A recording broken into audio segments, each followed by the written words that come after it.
Have a nice day. Semangat pagi Ibu-ibu. Selamat pagi. Harus semangat ya. Bukan selamat pagi. Semangat pagi. Semangat. Ya. Tos dulu dong kanan kiri dong. Semangat pagi. Tos ya. Semangat pagi.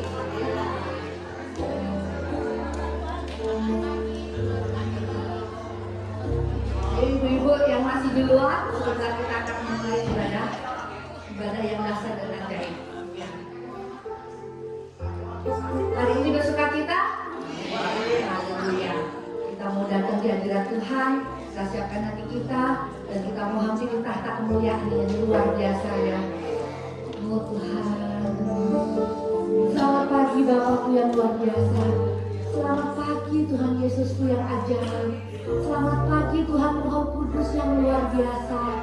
Pagi hari ini sungguh kami bersyukur Bapa, kalau kami masih diberi kesempatan untuk bersekutu dengan Tuhan, untuk diam di bawah kaki-Mu. Itu semua karena kebaikan-Mu ya Bapa. Kuasai hati pikiran perasaan kami Tuhan, supaya hati pikiran perasaan kami selaras dengan kehendak-Mu, selaras dengan hati-Mu, selaras dengan sukacita yang daripada surgawi ya Bapa. Teduhkan hati kami Bapa.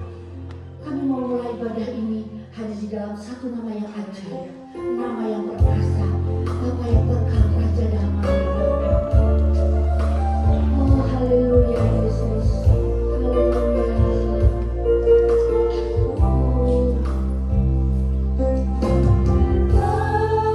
Laut yang teduhkan badai, yang mustahil pun terjadi karena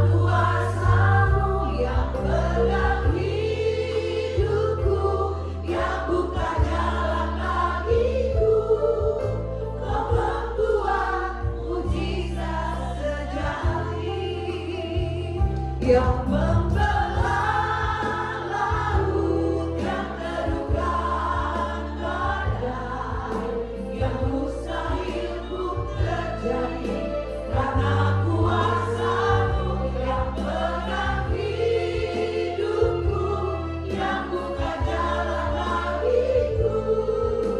Kau membuat mujizat terjadi.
wanitamu Bapa.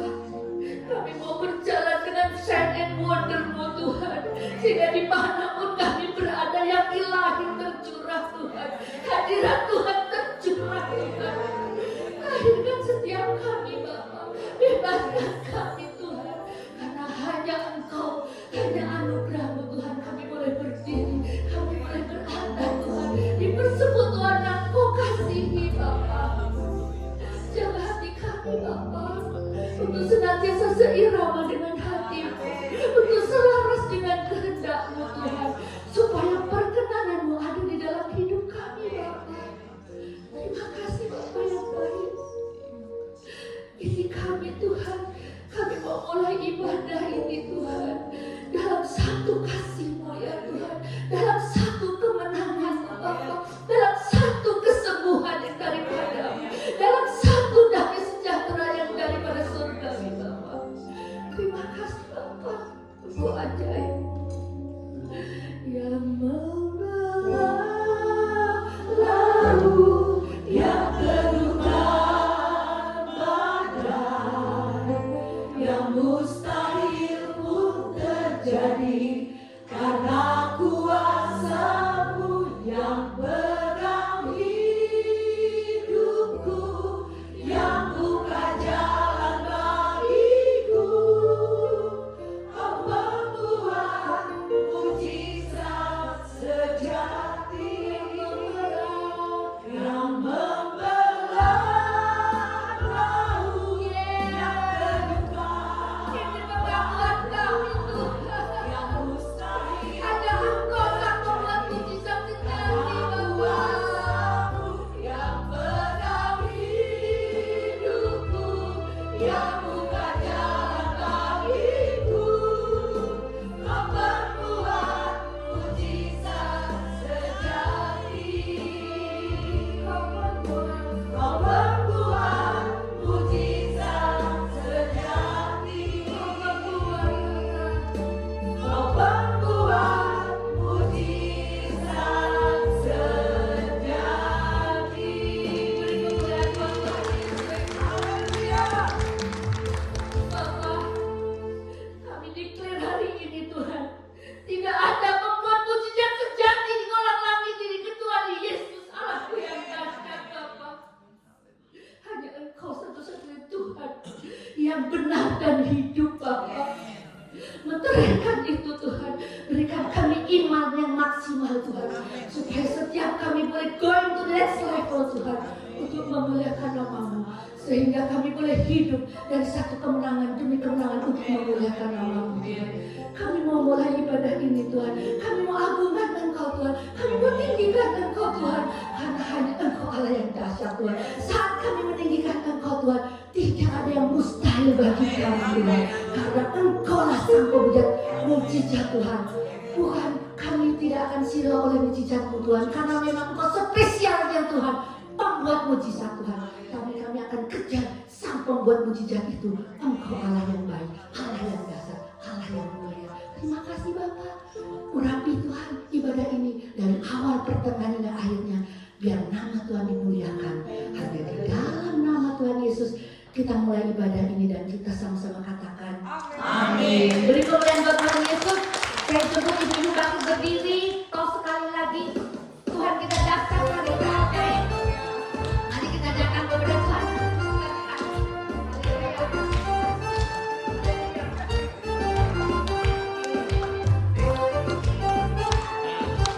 Yang belum senyum, kamu yang ngadep kiri biar senyum. Amin. Harus bersuka cita ya. Kami bahagia ketika dikatakan, mari pergi ke rumah Tuhan.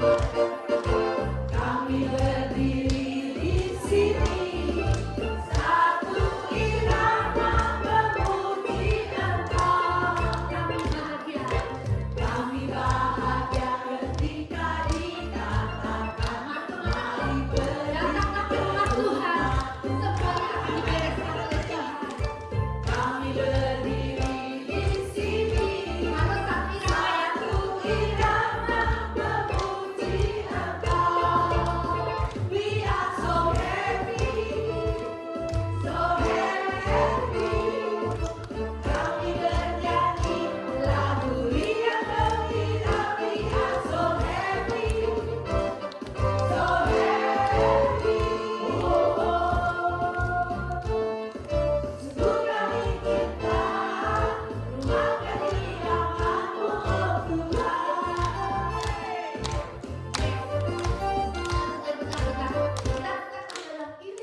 happy, mukanya gak happy ya ini. Dengan antara mulut hati pikiran top, enggak top Tuhan enggak datang loh yo. Ayo, coba kanan kiri, hadap kiri, bisa ini dulu.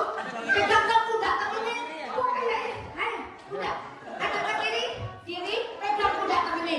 Bapak nggak boleh, bapak harus sama koi pak. Ini nggak boleh. Ayo pegang temennya. Pijit coba, pijit dong.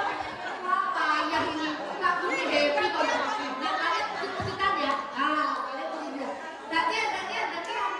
Orang lagunya happy kok nggak happy, ini piye toh? Salah pedagang ini mas parah nih. Waduh, happy dulu. Hati yang gembira obatnya. Penyakit apapun itu nggak berani. Repot kabeh. Tapi kalau hatinya nggak gembira, kucing lewat ambruk kalian. Jangan. Ayo, happy. Jangan lupa Tuhan. Ayo kita bernyanyi buat Tuhan. Haleluya. Pokoknya yang nggak happy cubit. Boleh? Yes. Aduh, kita.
bilang, Boyok tidak boleh sakit, kita harus memuji Tuhan, kita harus melayani Tuhan. Kaget saya bangun berdoa langsung nyetir saya. Yang dahsyatnya Bapak, dari Lembang sampai sini setiap lampu merah dibikin hijau sama Tuhan. Kaget sampai kagum Tuhan. Makanya kita tuh harus ngomongin diri sendiri. Saya bangun, Wiwin kamu harusnya semangat. Hari ini mau melayani Bapak di surga. Kaki baru masuk, Cik Maria ini bilang, waduh Bu Jen kok cantik, GR. Kan tahu pacaran sama Papa Yesus, harus cantik dong. Ya, beri berdoa kepada Yesus. Ya, kita tetap menari loh ya. Yang nggak bisa menari nanti tangannya keseleo. Menari buat Tuhan. Yes, harus bisa ya. Ke kiri dulu ya.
Orang iso kudu iso pokoknya. Enggak ada. Nah, iso orang iso. Jadi kan tekan kudu iso. Ini mau kayak dulu dari itu. Kita akan mempersiapkan hati kita. Saya boleh duduk, ya nggak pegel. Nanti aku dimarahin lagi. Suruh pijetin lagi. Terima kasih Pak Kudus. Engkau baik Bapak. Tuhan, Engkau Allah yang dahsyat Tuhan.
bersyukur buat rahmat Tuhan yang selalu baru setiap hari.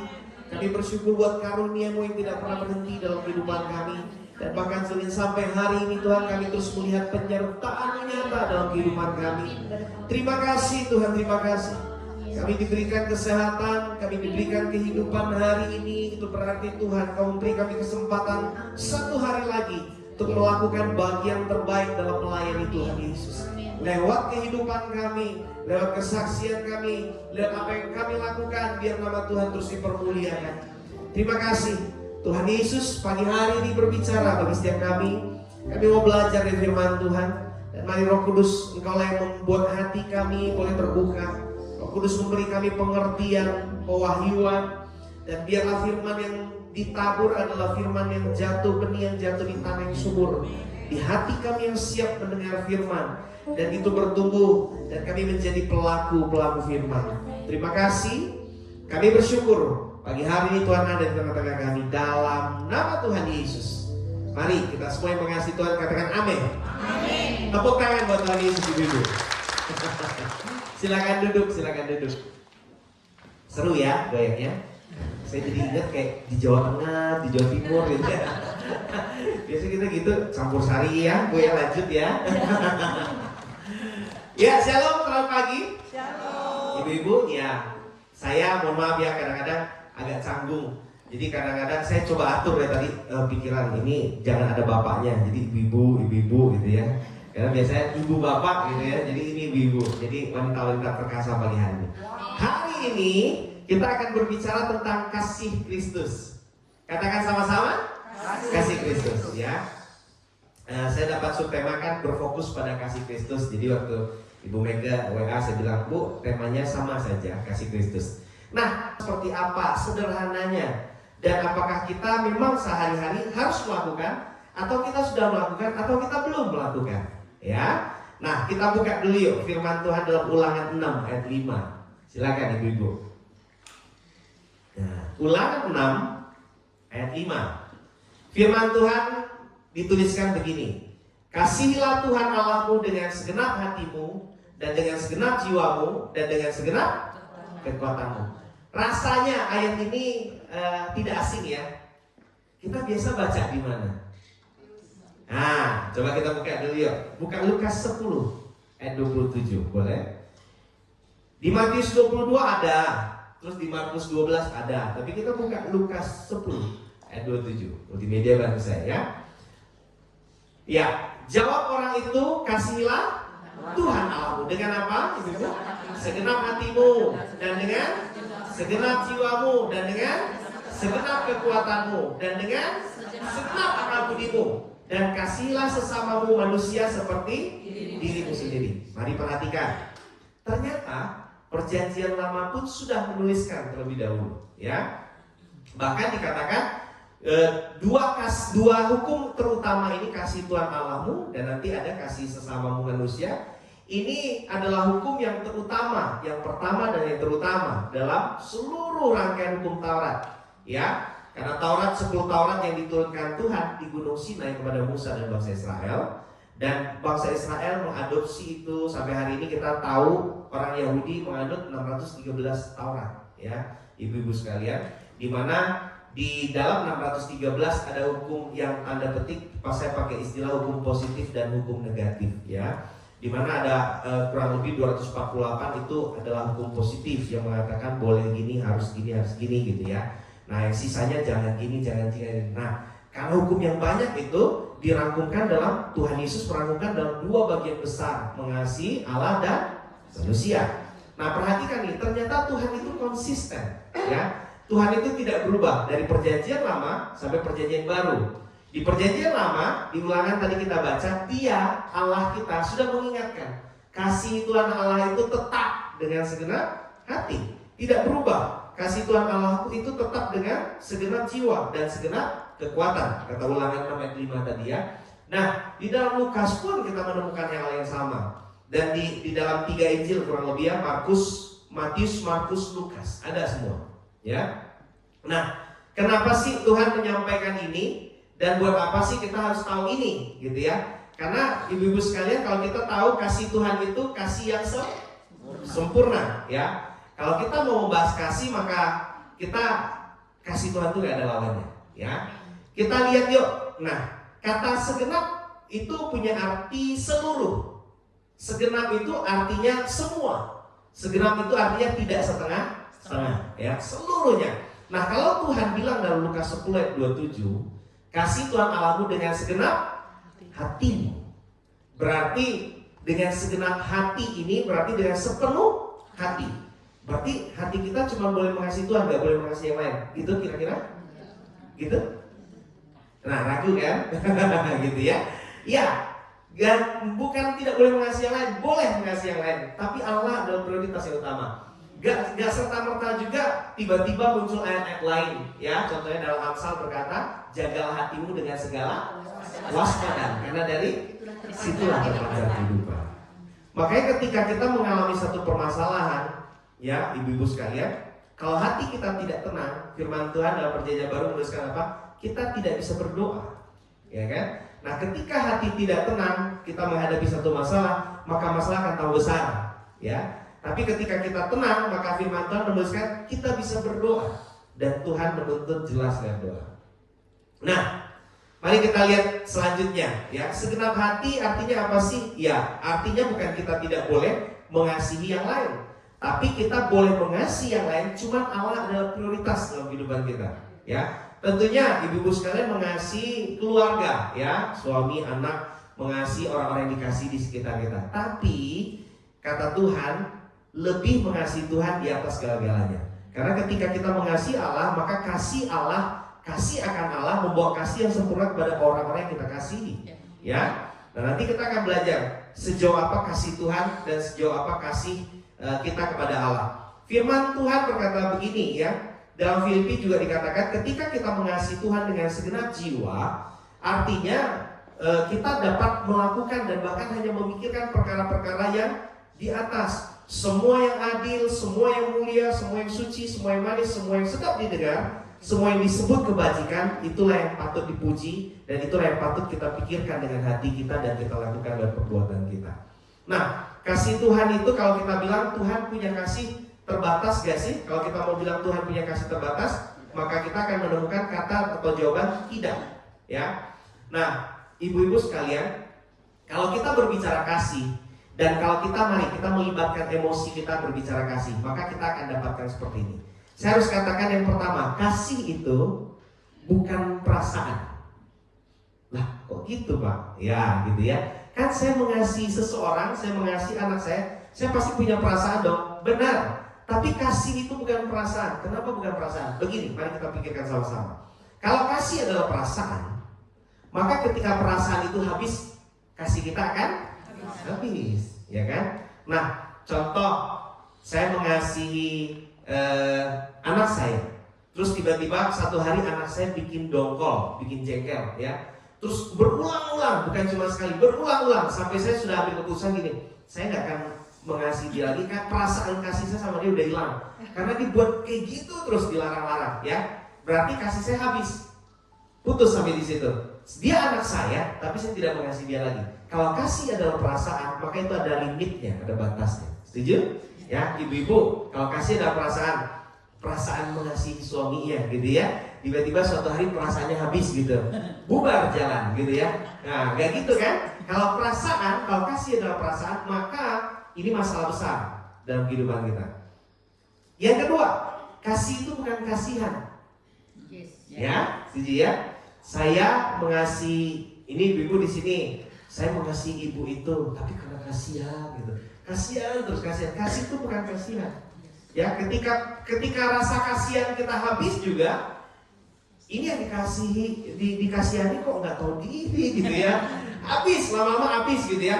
Terus kok akhirnya gak mengasihi lagi karena kasih kita adalah kasihan. Kasih itu bukan perasaan, kasih itu bukan kasihan, tapi kasih itu adalah keputusan.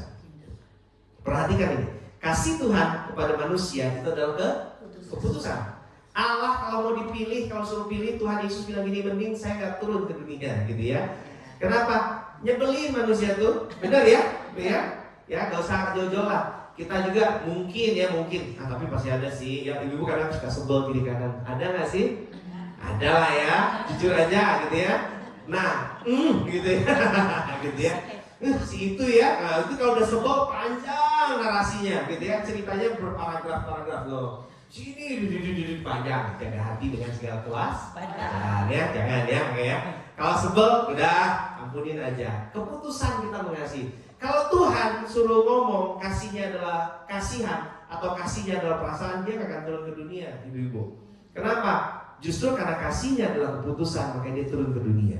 Ya, dia memutuskan memang untuk menyelamatkan umat manusia. Jadi setelah keputusan ditetapkan, tidak ada hal yang mampu membatalkan itu. Ketika kasih kita ada keputusan, walaupun teman kita nyebelin, kita akan tetap, saya sudah memutuskan mengasihi dia, sudahlah gitu ya. Paling saya nggak banyak main aja sama dia gitu ya. Dia bener ya, ketawa gitu kan. Saya nggak banyak main aja sama dia, udahlah gitu ya. Tapi saya mengasihi dia gitu. Jadi kalau dia telepon ya udahlah, sebel nih, si itulah.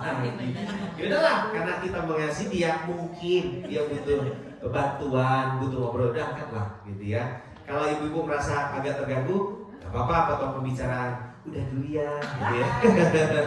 Nggak apa-apa. Tapi kita tetap mengasihi, ya kan? Jadi kasih itu adalah keputusan. Kalau kita kasih adalah perasaan habis, selesai. Demikian juga dengan hubungan antar keluarga, ya kan? Kita orang tua mengasihi anak juga karena keputusan. Kita pasangan mengasihi pasangan juga karena keputusan.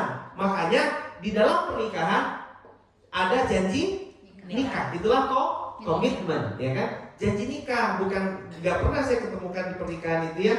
Itu apa perasaan nikah gitu, nggak ada, gitu ya. Yang ada janji nikah, karena itu adalah komitmen. Makanya Tuhan menurunkan 10 Taurat yang dituliskan di atas sebuah batu juga dalam bentuk komitmen yang bangsa Israel harus lakukan sebagai hukum dasar. Ya, hukum 10 Taurat ini sampai hari ini terus berlaku, ibu-ibu.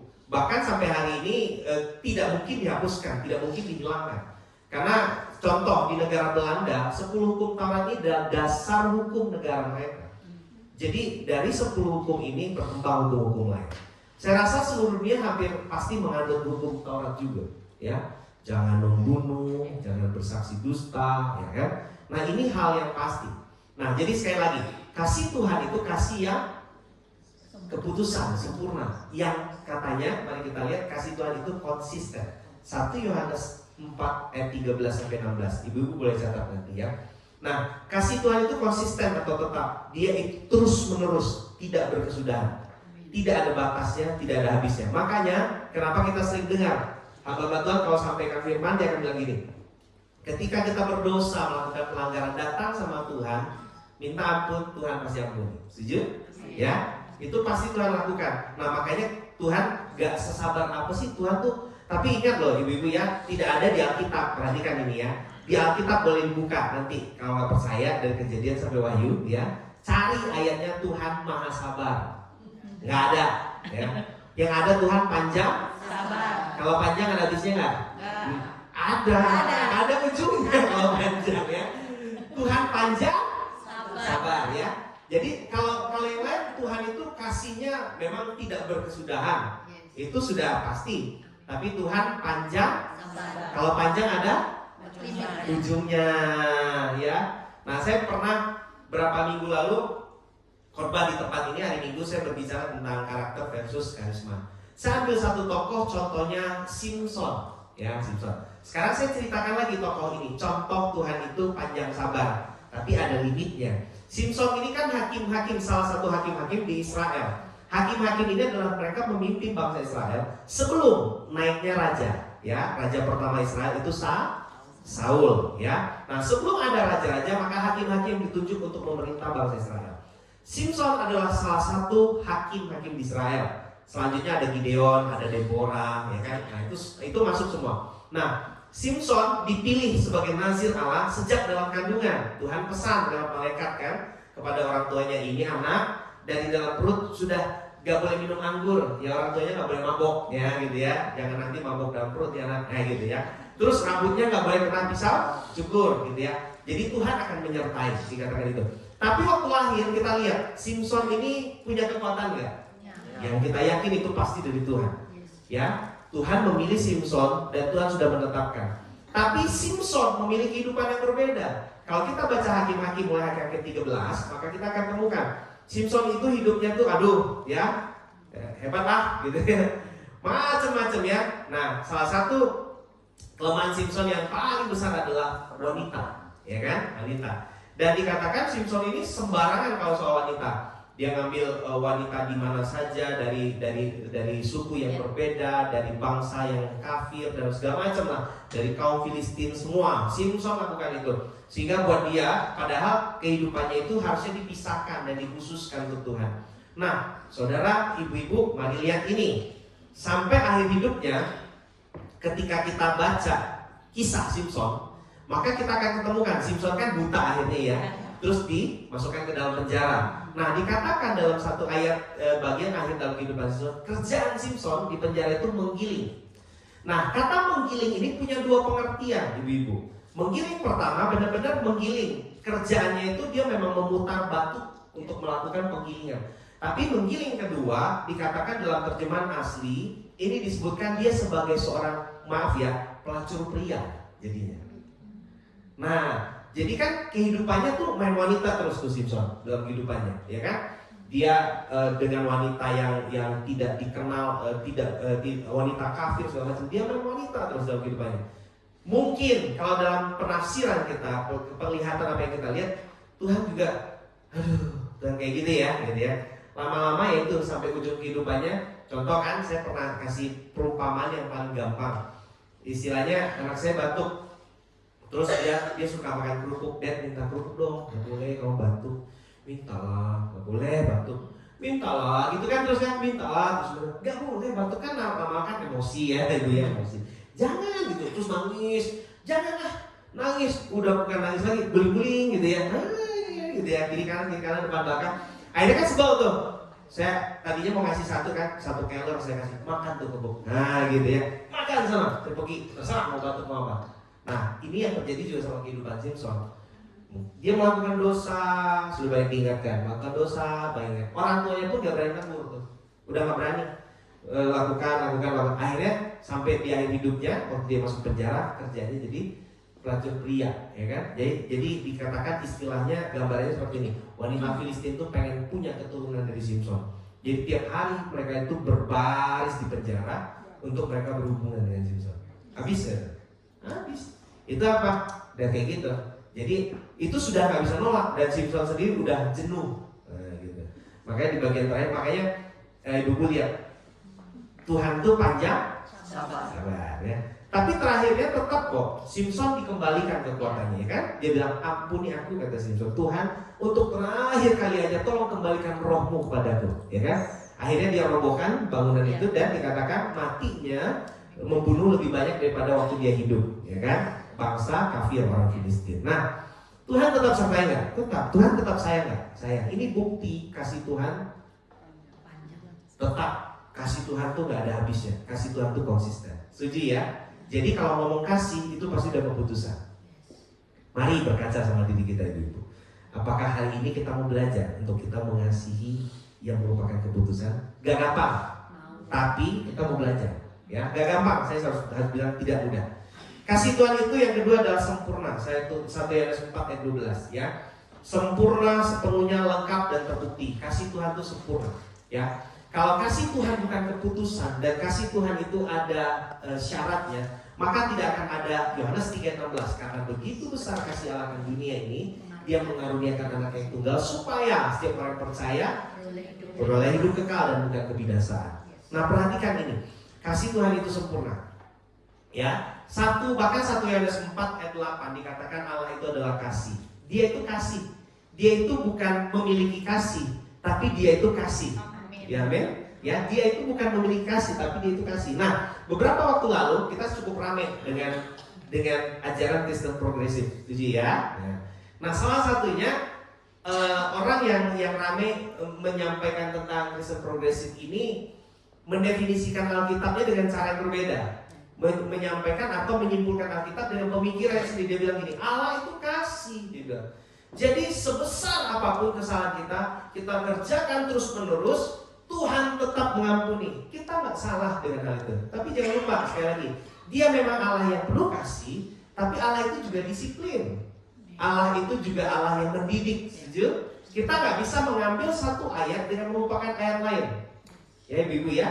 Kita nggak bisa mengadopsi hanya Allah itu kasih, titik sampai situ. Sehingga ketika kita kenal kasih Tuhan tanpa batas dan sangat besar, kita lupakan disiplin dan tertibnya Tuhan dan didikan Tuhan, maka kita akan cenderung apa? Memudahkan menyepelekan kasih Tuhan. Setuju? Ya. Contohnya Simpson tadi. Nah kalau yang tadi rame di Kristen Progresif menyampaikan hal itu dan dia melihat kehidupan Simpson, harusnya dia sadar Tuhan memang penuh kasih. Tidak disangka sampai akhir hidup Simpson Tuhan tetap mengasihi dia. Tapi Tuhan memberikan ajaran didikan ya. Memberikan, Tuhan itu disiplin. Sehingga ketika orang ini berkata Tuhan kasih, dia menghalalkan segala cara sehingga keselamatan atau jalan keselamatan itu terbuka. Tidak hanya lewat Yesus saja. Ketika seseorang baik sekali, seseorang mengerti melakukan prinsip firman, dikatakan bisa selamat tanpa percaya Yesus. Nah ini kan udah bahaya ya. Tuhan memang kasih dan Tuhan itu kasih. Dia bukan memiliki kasih, tapi dia kasih. Jadi kalau kita berkata Tuhan penuhi aku dengan kasih, wajar. Kenapa? Karena Roh Kudus yang adalah Tuhan ada dalam kita penuh dengan kasih.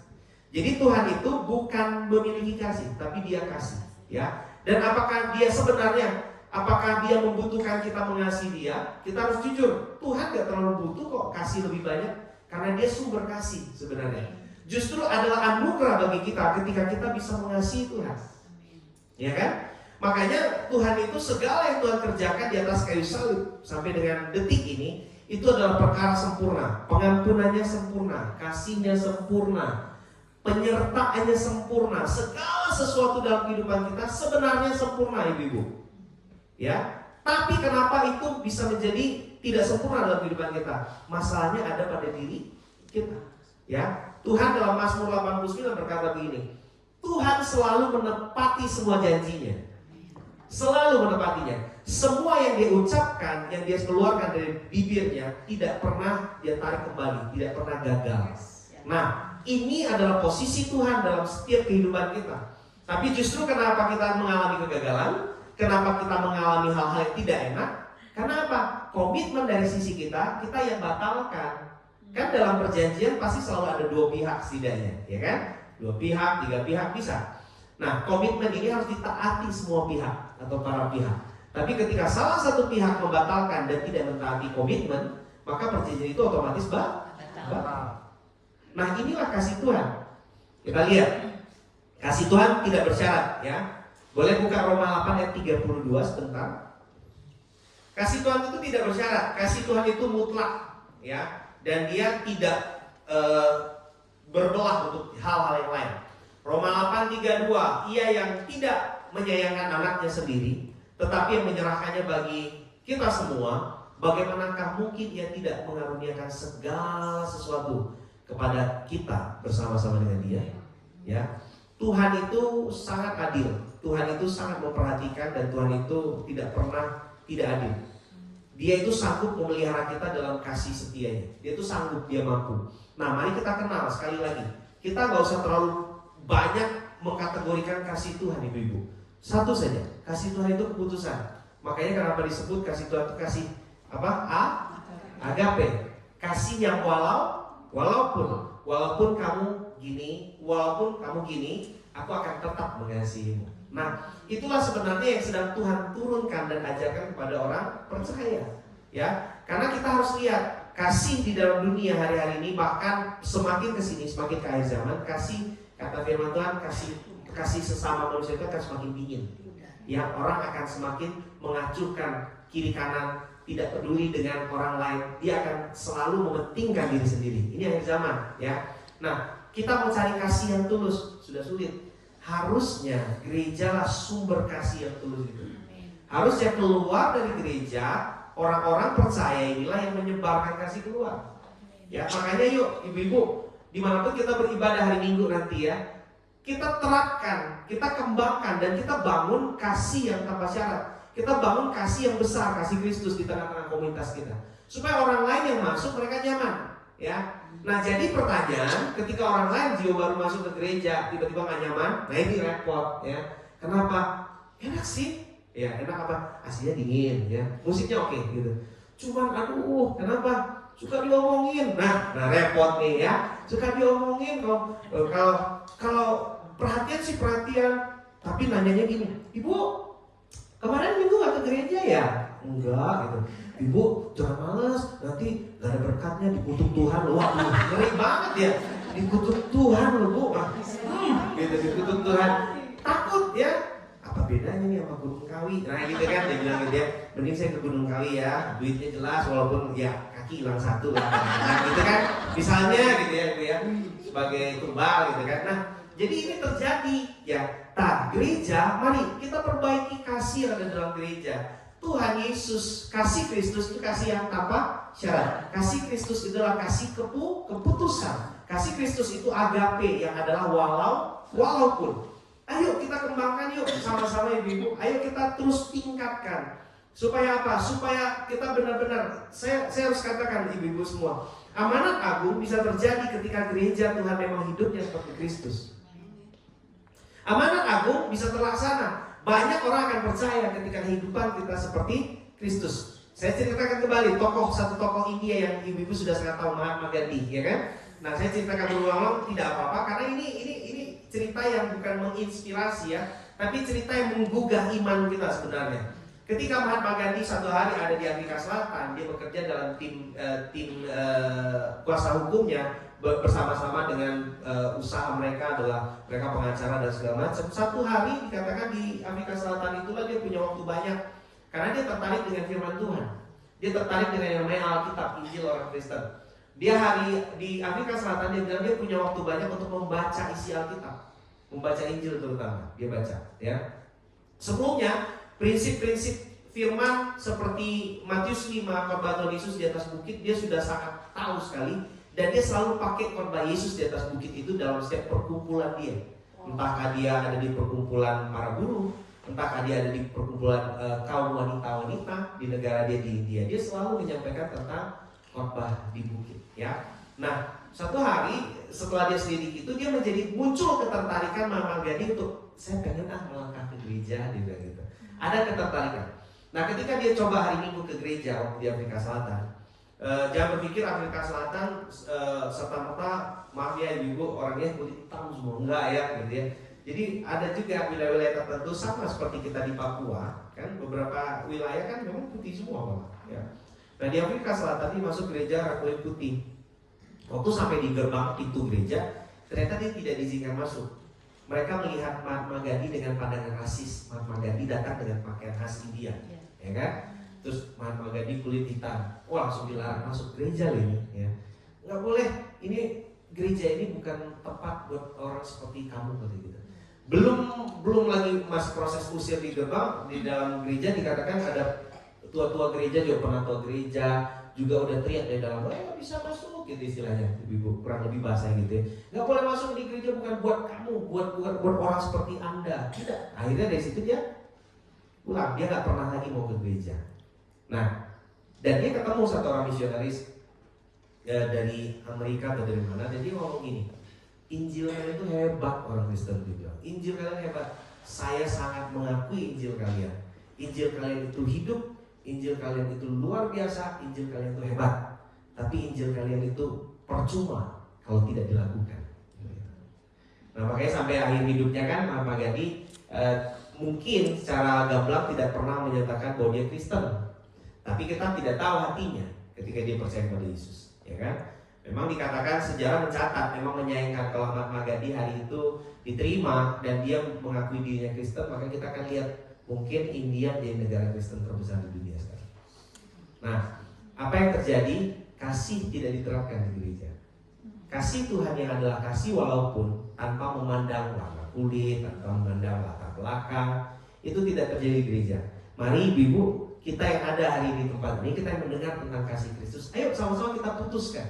Kemanapun kita pergi nanti, secara pribadi ya, kemanapun kita beribadah hari Minggu nanti, kemanapun kita berkomunitas nanti, dari diri kita terapkan kasih Kristus. Kita tularkan sama komunitas kita, ya. Memang susah, karena kita mungkin satu orang yang dengar, dan mungkin ada 2 atau 3 ibu bareng-bareng lebih kuat dalam komunitas lain ya.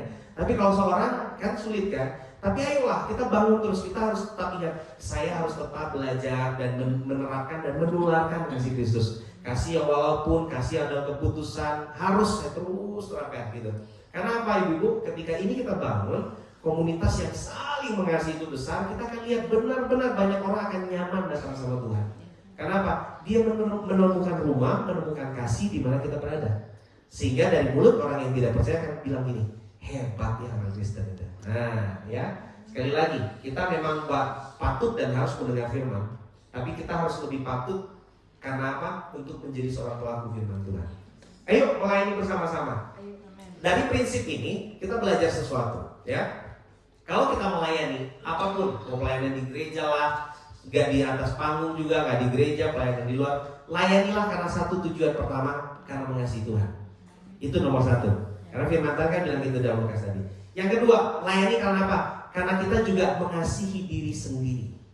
Karena kan hukum yang terutama yang tidak kalah penting, yang kedua setelah itu kan Tuhan bilang, kasihi sesamamu seperti kau mengasihi dirimu sendiri. Jadi ketika kita melayani orang lain, layani mereka karena alasan apa? Karena kita pertama mengasihi Tuhan, kedua karena kita mengasihi diri sendiri. Orang yang mengasihi dirinya sendiri bukan mengasihani ya, mengasihi diri sendiri pasti akan melakukan yang terbaik buat dirinya. Setuju? Ya ibu-ibu ya. Tadi kan waktu datang mandi kan ya. Nah itu mengasihi diri ya, mandi ya. Kalau dingin ya, gitu. Boleh lirik kiri kanan ya. Terus ketiga, kalau kita melayanilah karena apa? Kita mengasihi sesama, ya. Karena itulah yang Tuhan perintahkan kepada kita setiap orang percaya. Pertama, jangan pernah kita lupa dari seluruh hukum yang ada. Dan kalau kita memang ikut adat orang Yahudi, kita nggak akan sanggup 613 tahun kita lakukan, nggak akan sanggup. Nggak akan mungkin. Makanya itulah kenapa Tuhan hadir ke dalam dunia mati di atas kayu salib. Karena kemustahilan itu bagi manusia itu sangat ada. Tapi ketika Yesus mati di atas kayu salib, semuanya ditanggungkan di dalam Dia. Hanya dengan percaya kepada Dia, kita diselamatkan. Itu kata firman Tuhan. Tidak dijelaskan. Jadi Allah itu kasihnya tidak terbatas, kasihnya kekal, kasihnya terus menerus, kasihnya tidak ada batasannya. Kasihnya itu adalah kasih yang merupakan keputusan. Dan ketika Dia memutuskan mengasihi kita, percayalah sampai selama-lamanya Dia tetap mengasihi kita. Itu yang terjadi dalam kehidupan kita. Banyak orang yang tidak mengenal ini, tidak mengerti ini. Mereka berpikir Tuhan itu kan, karena kadang mungkin salah dengar firman, salah diajar. Mereka pikir Tuhan itu kan galak, hanya galaknya doang ya, sisi galaknya. Jadi ketika melakukan dosa, yang dilakukan adalah malah menghindar dari Tuhan. Nah ini yang bahaya.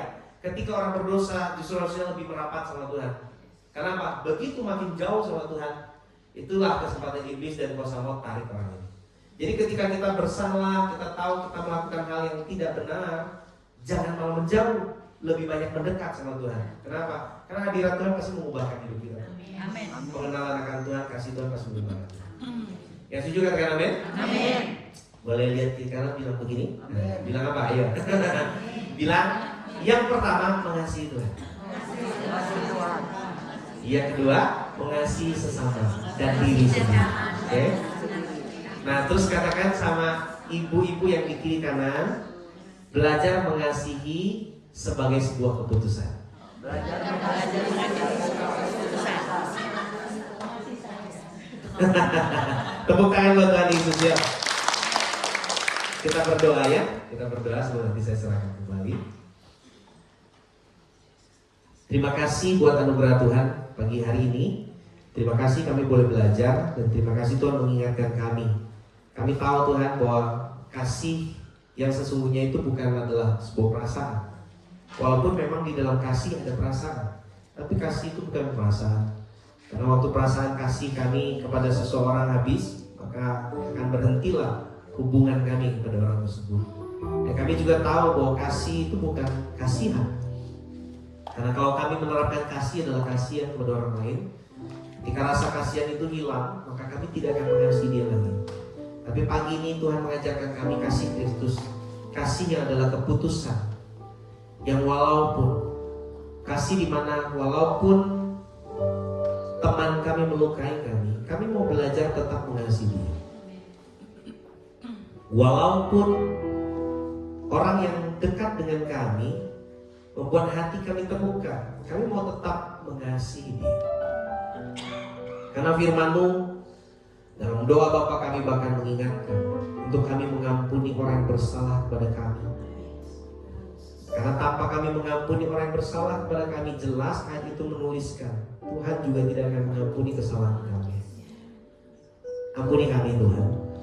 Kalau mungkin selama ini kami menerapkan kasih yang tidak murni, kasih yang bukan kasih Kristus, tapi pagi ini Tuhan ajarkan kami, sehingga kasih itu boleh tumbuh dalam kami, berbuah dalam perbuatan kami. Terima kasih, berkati semua kami, sertai semua kami, mampukan kami. Roh Kudus sudah ada di dalam kami, dan biarlah kami berjalan dalam kasih Kristus, sehingga semua orang yang kami jumpai, kami melihat mereka dengan hati yang sungguh mengasihi. Terima kasih, kami bersyukur materikan firman Tuhan ini menjadi kebenaran yang terus kami ingat dan kami lakukan. Dan kami tahu dalam Yohanes berkata kebenaran Tuhan adalah kebenaran yang memerdekakan. Dan firman itu adalah kebenaran, kebenaran adalah firman, firman itu adalah Allah sendiri. Engkau Allah yang turun ke dalam dunia sebagai firman yang memerdekakan kehidupan kami. Kami bersyukur, kami berdoa dalam nama Tuhan Yesus. Mari Ibu, kita yang mau menerapkan kasih Kristus, sama-sama katakan amin. Tuhan Yesus berkata. Luar biasa firman Tuhan. Biar semuanya boleh menjadi pelaku firman yang ajaib. Sebentar kita akan memberikan persembahan dan Suni akan bimbing dalam doa. Sungguh kami bersyukur Tuhan kalau kami sudah boleh terima firman-Mu yang menguatkan, yang memberikan peneguhan, yang memberikan pencerahan bagi kami. Terima kasih Tuhan untuk hamba-Mu Bapak Adi yang sudah menyampaikan firman Tuhan. Kau memberkati dia lebih lagi, berkati dalam pelayanannya, berkati dalam keluarganya, berkati dalam setiap apapun yang dia lakukan. Terpuji nama-Mu Tuhan, kami mau memberi persembahan kami dengan penuh sukacita, dan biarlah persembahan ini boleh dikelola dengan baik untuk hormat kemuliaan nama Tuhan. Hanya di dalam nama Tuhan Yesus kami berdoa. Haleluya. Amin. Mari Ibu kita memberikan sukacita. Yes.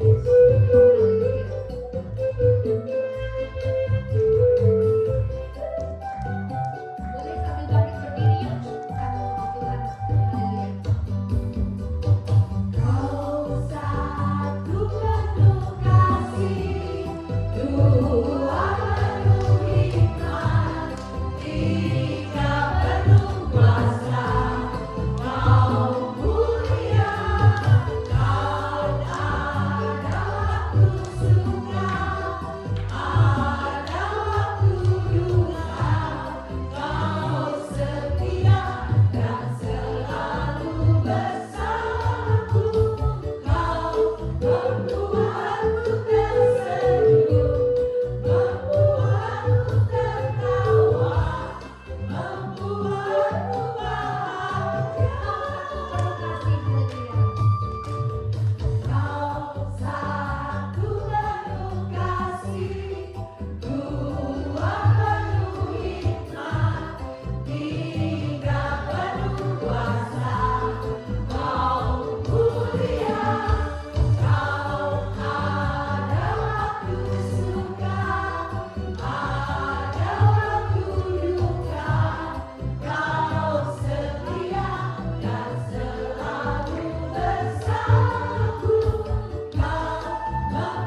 Maaf.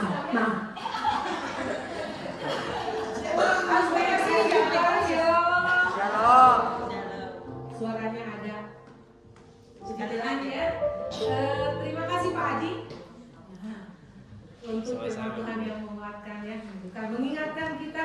Coba lihat kanan kirinya, punya kasih nggak? Ada yang senyum nggak? Masih ada yang balet nggak? Ada. Coba lihat.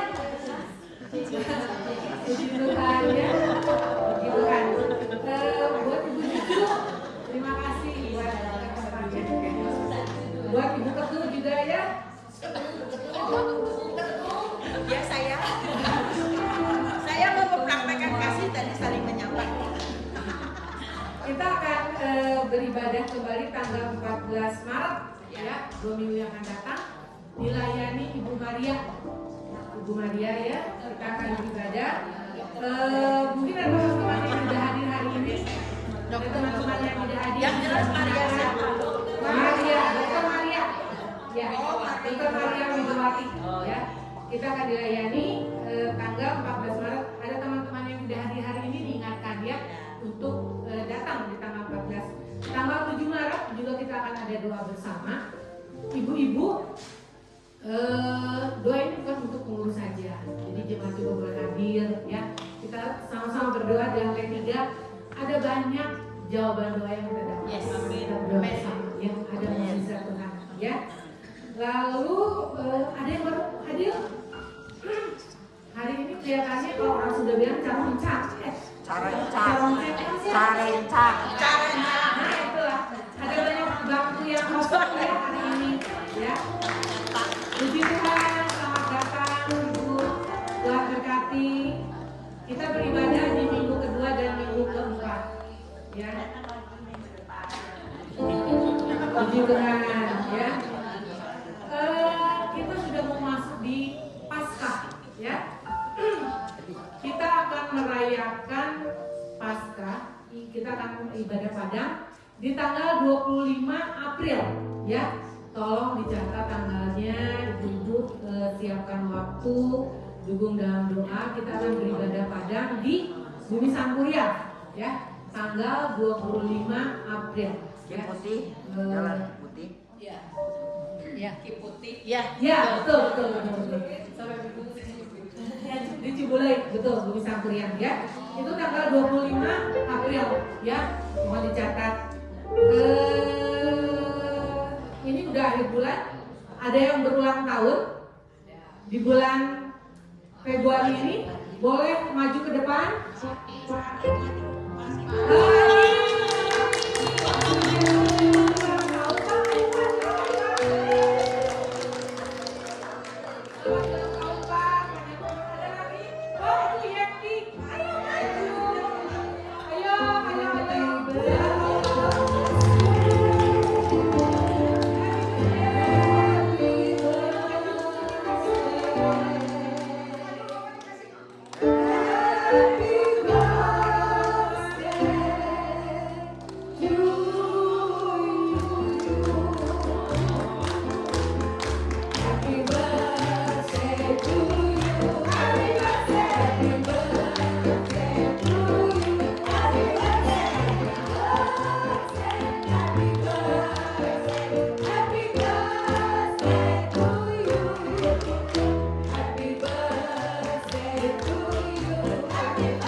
Penuh kasih namanya.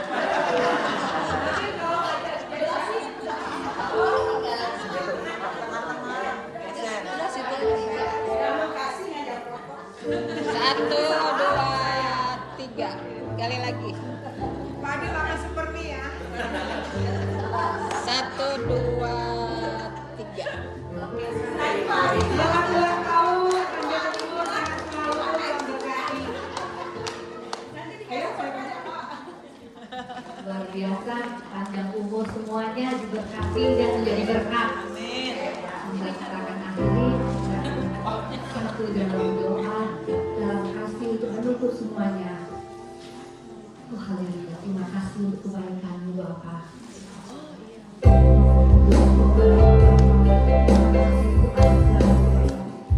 Ibu-ibu kami jemput bagi berdiri, kita akan akhiri ibadah kita. Berkali-kali Kau kuatkan dalam rasa sakit, Engkau ada, Yesus setia.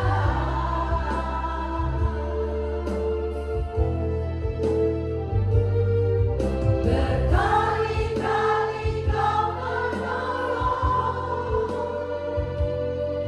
berkali-kali Kau kuatkan dalam lembah gelap, Engkau ada, Yesus setia.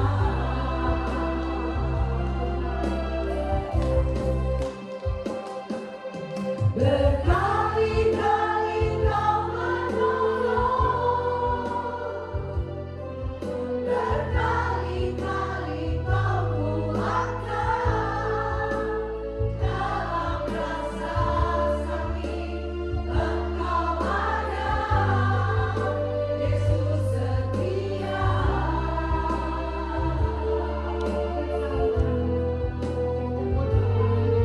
Berkali-kali Kau menolong, berkali-kali Kau kuatkan dalam dosa keras, Engkau ada, Yesus setia. Kami bersyukur buat persekutuan kami hari ini. Kami bersyukur bahwa kami boleh saling menguatkan dan kami boleh saling belajar untuk terus menjadi pribadi yang lebih baik Tuhan. Tuhan telah mengajar kami lewat persekutuan air hidup ini. Tuhan berkati biarlah seluruh ibu-ibu yang ada di tempat ini dan seluruh pengurus bahkan semua yang hadir. Kami boleh terus mengalami Tuhan setiap hari. Tuhan memberkati setiap pekerjaan ibu-ibu, setiap apapun yang mereka lakukan. Tuhan, perkenanan Tuhan turun dalam nama Tuhan Yesus. Terima kasih, dan kemanapun ibu-ibu ini pergi Tuhan, penyertaan Tuhan nyata dan membawa mereka menjadi saksi terang dan garam di mana mereka berada. Kami bersyukur, kami berterima kasih buat hari ini, dan biarlah segala kemuliaan, hormat hanya kami kembalikan bagi Allah kami yang hidup. Kami percaya selanjutnya dalam setiap aktivitas kami boleh terus berjalan bersama dengan Tuhan. Dan kemanapun kami pergi setelah ini Tuhan, mari Roh Kudus Kau pimpin setiap langkah kami. Kami bersyukur dan kami berdoa dalam nama Tuhan Yesus. Mari ibu-ibu, kita akan pulanglah dan bawa berkat, damai sejahtera, sukacita, kasih karunia Allah yang berlimpah bagi kita semua. Waktu kita mendengar firman, kita melakukan dan kita percaya iman mujizat terjadi dalam kehidupan kita. Berkat yang sempurna dari Allah Bapa, Putra dan Roh Kudus, berkat dari Tuhan Yesus menyertai kita mulai hari ini sampai selama-lamanya. Dalam nama Tuhan Yesus kita yang menerima berkat, sama-sama katakan amin. Tuhan Yesus berkati.